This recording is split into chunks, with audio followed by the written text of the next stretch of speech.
it's Tristan, and I'm here with a simple tutorial on how to bake a cake. What you're going to need is a box of cake mix. For this specific recipe, we're going to need 3 eggs, a cup of water, and we're going to need half a cup of vegetable oil. And this is optional, but I always like to add icing. Who doesn't? It's a cake. So what we're going to do first is we're going to preheat our oven to 350 degrees, which I have already done. Next, we are going to wash our hands so that our dirty, grimy fingers aren't touching all over the ingredients, because that's gross. Okay, now that I've washed my hands, I will take my mixing bowl and I will crack the 3 eggs into them. Be sure to be careful while you're cracking the eggs, because you do not want eggshells to get into your cake mix, because then it will taste nasty and you'll be having to crunch on your food, and that's kind of disgusting. And after this, we will now be taking our vegetable oil and measuring to half a cup, and that's about half a cup. There's little measurements inside to show me which to measure it out to. Next, we will take our half a cup of water, or our cup of water, sorry, and put that in there. And we will mix these separately and then add in the cake mix later. So for this, I will be using a KitchenAid mixer.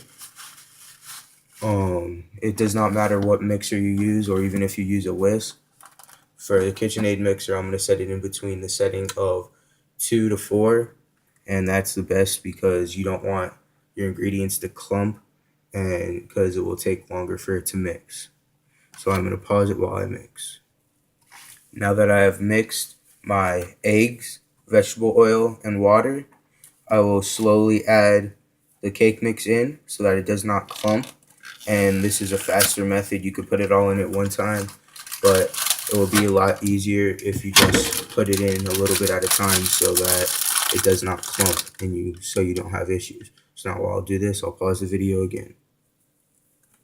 Now that my cake mix is complete, I will take it out of the KitchenAid mixer.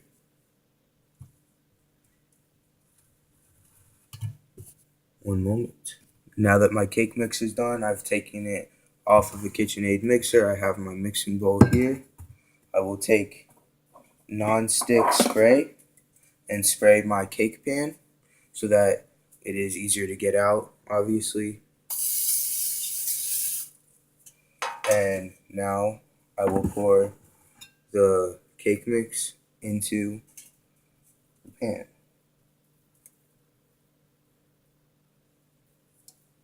I want to make sure as much as it gets out as is possible so that you get as much cake as possible, because more cake is better.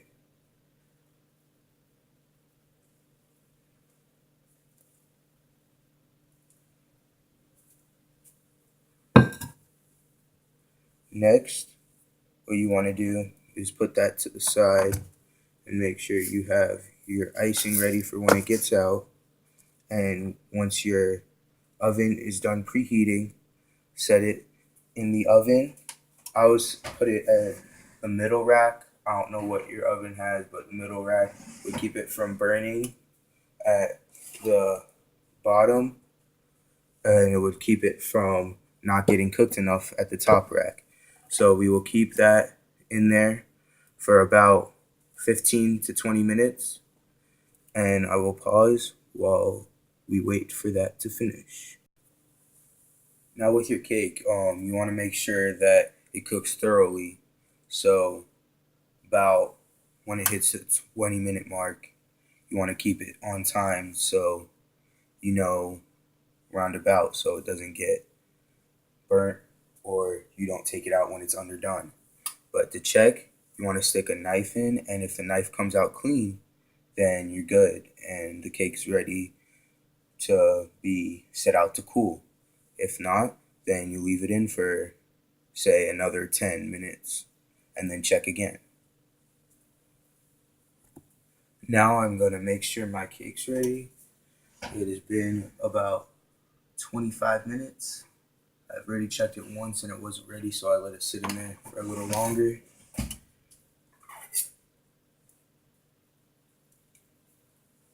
And it came out clean, so your cake is ready. And I will pause the video while I let it set and cool so that we can ice it. Cake is done cooling. What you're gonna do next is take your icing and take a spatula, and you're gonna take the big portions of it first and thoroughly spread it throughout the top of the cake. You want to do this so that the main portion of your cake gets icing, and then throughout you can see what is left to and patch up the sides so your cake looks the best that it can be.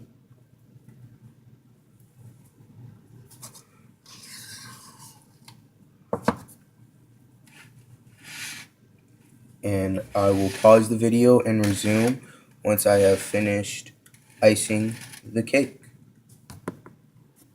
Now that I have thoroughly iced my cake, I have sprinkles. This is totally optional, but what I'm going to do is I'm going to put sprinkles on the top, and I'm going to sprinkle them so they get evenly throughout the cake and so they don't get all clumped up into one ball, because then you'll just have a bunch of crunch in your cake instead of a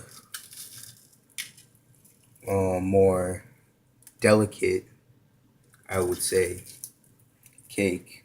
And that's what most often people would think of a cake.